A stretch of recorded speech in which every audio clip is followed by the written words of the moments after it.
Alright guys, another video coming your way. This is going to be the SE plugin, so-called the custom firmware folder blocker for your PSP running on any custom firmware, as a matter of fact. So basically I'm going to show you how to install this, and what it does is it blocks your ISO folders, your CXMB folders, and any other custom firmware folders that you might have on your memory stick from the newer games of UMD drives, which the new UMDs have a capability to pick up custom firmware now, and what they do is they actually semi-brick your PSP. So in order to prevent that, they made the custom firmware blocker. So I'm going to show you how to install this very helpful SE plugin, and I will have a link to this file on the side of the video for download. So here we go with the installation of the custom firmware folder blocker. Alright, so here we are at my PSP again, and just to prove that I am a custom firmware like I do in all my videos, I always check my firmware right here, right in front of you, as 5.50 Gen D full, or Gen D2, my mistake, my bad. And simply all I'm going to do now is plug in a USB cable to my PSP and come to the computer. Alright, so the file I'm going to have you download is right here, is custom firmware folder blocker version 1.1.zip. What you're going to do is double click on that and open that up. And basically you are going to see a readme text and the custom firmware block.prx. Now the PRX is what we're going to be looking at right now, so put this aside for now, and now I'm going to get this out of the way. Simply come to my start menu and go to my computer and open up the removable drive for my PSP. Now if you haven't already, create a folder in all lowercase letters called SEplugins. And then inside that folder, what you're going to want to do is create text documents called game.txt, and then one called vsh.txt, and another one called pops.txt. Now, inside all of them, oh wait, hold on, I skipped a step, my bad. So what you're going to do now is you're going to take the custom firmware block.prx from your extraction program and drag and drop that into your SE plugins folder that you have created. Now, as you can see, I've already done this previously, but you're just going to let that copy over, and I've already done that, so I won't do that. Now, open up the vsh.txt, and what you are going to type in it, ooh, it's not in here.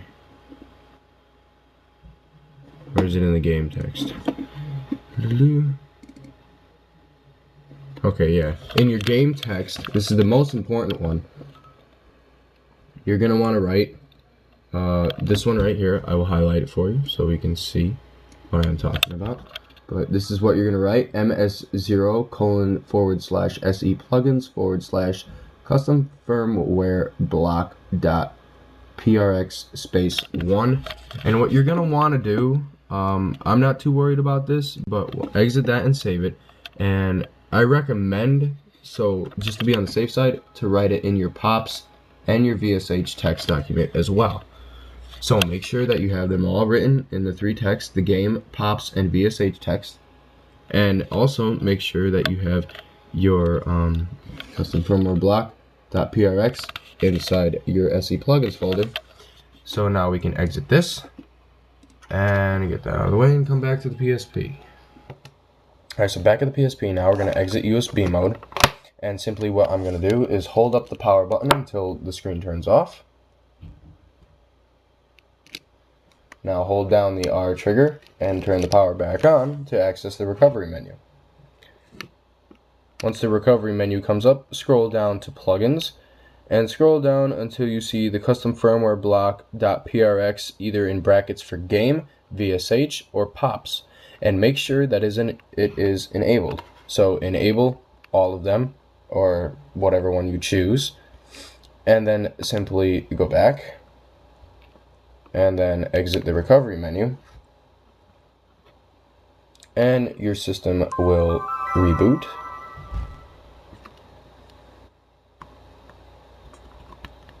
And there you go. It doesn't show anything on the main screen, but the SE plugin for the custom firmware folder block will actually block out the UMDs from reading any custom firmware games, such as emulators and CSO files.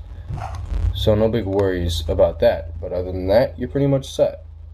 So that's how you install the custom firmware folder blocker for your custom firmware PSP. It blocks out ISO, CSO games, it blocks out emulators, homebrew apps, and SEplugin folders, and any other random folders that are necessary for custom firmware to run properly on your memory stick root. So you don't really have to worry about anything now, as long as you have this enabled for your game, pops, and VSH.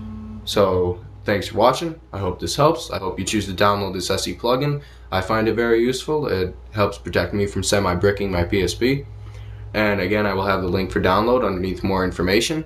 And yeah, so that's about it. So subscribe to my channel if you want to learn more, and send me a message, leave me comments for questions or anything, and I'll answer them as best as I can. So yeah, hope to see you guys again soon.